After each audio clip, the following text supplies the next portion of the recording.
Di balik pesona Pulau Dewata, tersembunyi masalah serius, yaitu sampah. Setiap hari, ribuan ton sampah dihasilkan di pulau ini, mencemari lingkungan dan mengancam keberlangsungan hidup. Tentu saja, kita bergantung pada satu tempat, yaitu tempat pengelolaan sampah. Perkenalkan, saya Pak Agus, pengelola TPS 3R yang ada di Desa Panjer. Sebagai swakelola juga, yaitu swakelola itu sebagai pengangkut sampah yang ada di rumah-rumah warga. Kebetulan juga kami merangkap juga sebagai pengelola TPS Pagusari sini. TPS menjadi tumpuan bagi seluruh masyarakat akibat sampah rumah tangga yang membludak dari hari ke hari. Sebagai swakelola itu ini sudah 14 tahun. Jadi swakelola itu 14 tahun kita sudah memulai karir di pengangkutan sampah. Akibatnya TPS harus bekerja lebih gigih dengan semangat yang tak pernah padam. Kalau di rumah-rumah itu dalam 1 minggu itu bisa 3 kali, bisa 2 kali tergantung kondisi TPA macet dan enggaknya gitu. Ini melayani 9 Banjar, itu masuk sampah ke TPS 3R itu 12 ton ya. 12 ton sampah masuk per hari itu. Ya alhamdulillah untuk sekarang ini tidak sih kalau kita ada komitmen untuk mengolah masalah sampah itu. Yang jadi kendala sekarang kalau masalah sekarang ini seperti tergantung pusat kita, karena residu yang nggak bisa diolah kita buang ke TPA Suwung. Jadi kalau TPA-nya Suwung itu terdalam macet, semuanya juga akan macet, begitupun dengan TPS 3R. Tapi TPS 3R dalam pengolahan organiknya, anorganik tetap jalan. Peliknya masalah sampah memicu kekhawatiran yang lumpuh pada harapan. Harapan saya juga semua berkomitmen masalah baik di masyarakat juga, yaitu di mana masyarakat biar bisa mengolah sampahnya itu sendiri sesuai aturan pemerintah bahwa setiap masyarakat itu harus bisa mengolah sampahnya dari sumber. Itu harapan semua pemerintah juga, harapan kita semua juga, masalah sampah itu memang harus diselesaikan dari sumbernya itu. TPS tak bisa berjalan seorang diri tanpa bantuan kaki tangan masyarakat. Bukan hanya pemerintah, tapi kita semua punya kewajiban akan pengelolaan sampah itu sendiri. Dalam pengelolaan sampah, TPS tak leha-leha. Kendala demi kendala meliputi usaha mereka.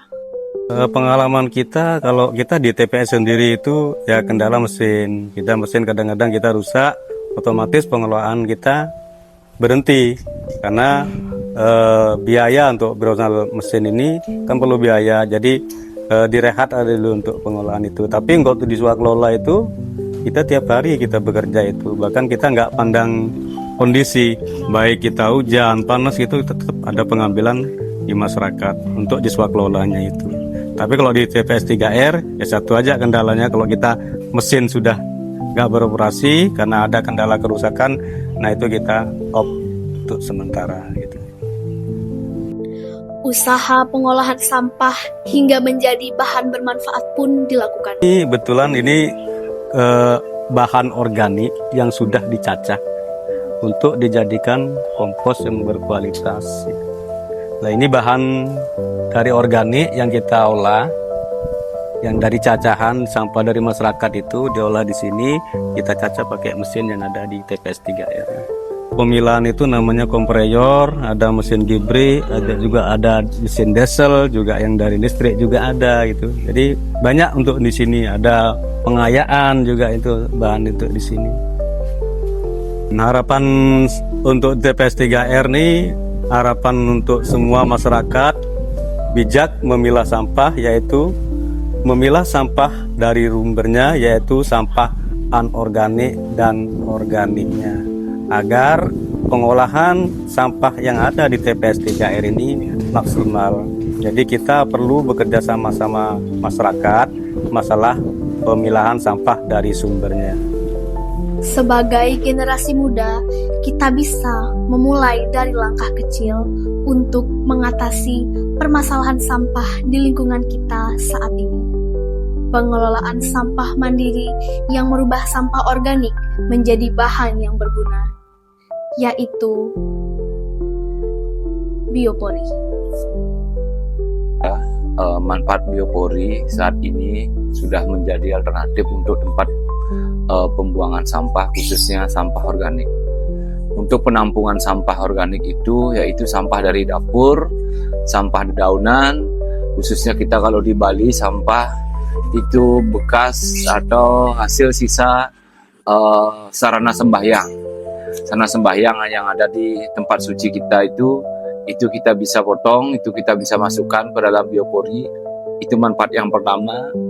Manfaat yang kedua yaitu sebagai media untuk penampungan air hujan khususnya, sehingga mengurangi dampak terjadinya banjir, karena air hujan tersebut akan langsung masuk ke dalam tanah sehingga diserap. Semakin subur tanah tersebut, jadi semakin cepat penyerapan air hujannya, sehingga genangan air khususnya yang akan menyebabkan banjir itu bisa teratasi. Dengan banyaknya manfaat biopori dapat membantu kita dalam pengolahan sampah organik. Cara mengolah biopori sangat simpel sekali. Setiap hari sering-seringlah diisi dia dengan satu sampah sisa dari bekas makanan yang di rumah. Ada sisa nasi, sisa tulang, baik itu sisa-sisa masakan di dapur, ada sayur-sayuran yang bekas atau sisa-sisa sayuran, itu bisa kita tampung. Yang selanjutnya untuk mengelolanya itu kita hanya menunggu dengan setiap minggu dituangi ekoenzim. Ekoenzim untuk mempercepat proses penguraian dan untuk mempercepat proses pembusukan sehingga mempercepat terjadinya kompos. Itu adalah solusi jawabannya sekarang.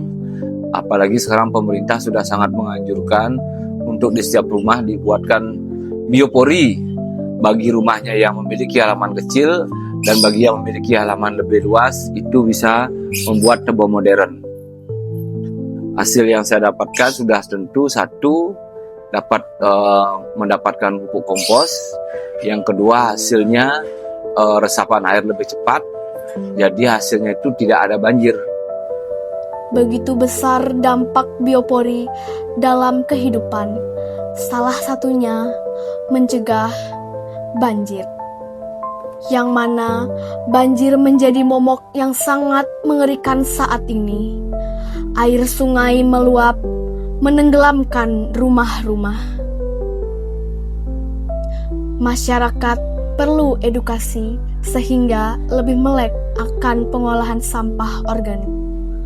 Karena melalui langkah kecil, dampak besar akan terasa hingga ke anak cucu kita nanti.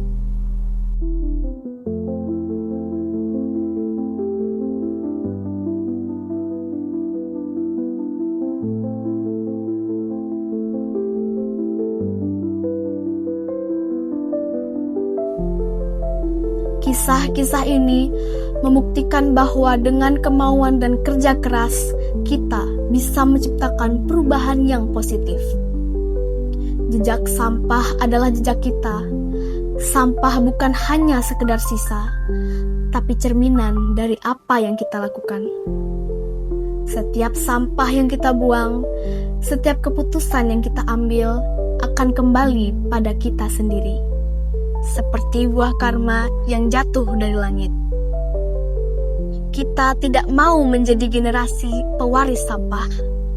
Maka demi masa depan anak cucu kita, sadarlah bahwa bumi bukan hanya tempat berpijak semata, tetapi tempat seluruh makhluk hidup tinggal dan bernafas. Tinggalkanlah jejak yang lebih baik bagi masa depan kita dan bumi yang kita tinggali.